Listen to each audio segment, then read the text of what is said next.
ওই খাবার রেডি, চালু করো। তো বন্ধুরা দুপুরবেলার খেতে বসে পড়েছি। তো কি কি রেসিপি আছে পরপর অবশ্যই তুলে ধরি, প্রতিদিনের মতো আজকেও তুলে ধরবো। প্রথমে হচ্ছে ভাত চলে এসছে, একদম ঝরঝরে ভাত। ঝরঝরে ভাত, আর তার সাথে কি উচ্ছে আলু ভাজা। তিতে ভালো জিনিস এই গরমে। কি কি রেসিপি আছে পরপর আপনারা থাকুন, ভিডিওর সঙ্গে দেখতে পাবেন। লাউ শাক সাইডে দিয়ে দাও, এই বাটিতে দিচ্ছ, সাইডে দিলেও হতো। লাউ শাক, তার মধ্যে মাছ আছে, এই দেখুন ওই কাকলে মাছ এনেছিলাম। লাউ শাকটা ভালো হয়েছে।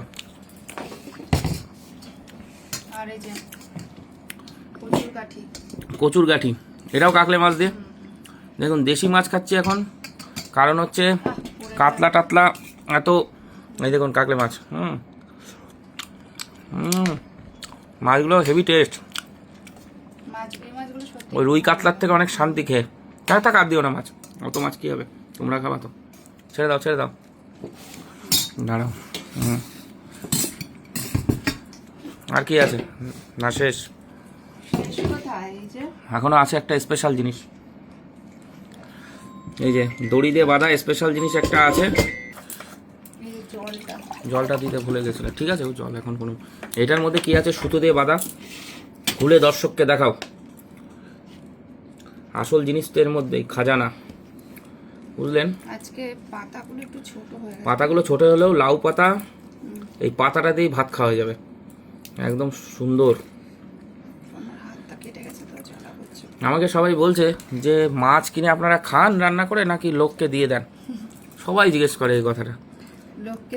লোককে দিয়ে দেওয়ার জন্য আমি কিনি, খাবো তো অবশ্যই। অল্প অল্প খাই সবাই মিলে, ওই একটা কই খাবো, ছোটো সাইজ, বেশি না, 100 গ্রাম ওয়েট, তাই খাওয়া যাবে না। দেখুন এই দেখুন, সবচেয়ে বড় জিনিস এর পেটে ডিমটা হয়েছে, এই দেখুন ডিম দেখুন। আর এই পাতাটা দিয়ে পুরো ভাত খাওয়া যাবে, ওই পাতা দিয়ে ভাত মাখিয়ে নিলে এখন জবরদস্ত। তাহলে আজকের রেসিপিগুলো দেখাতে পারলাম।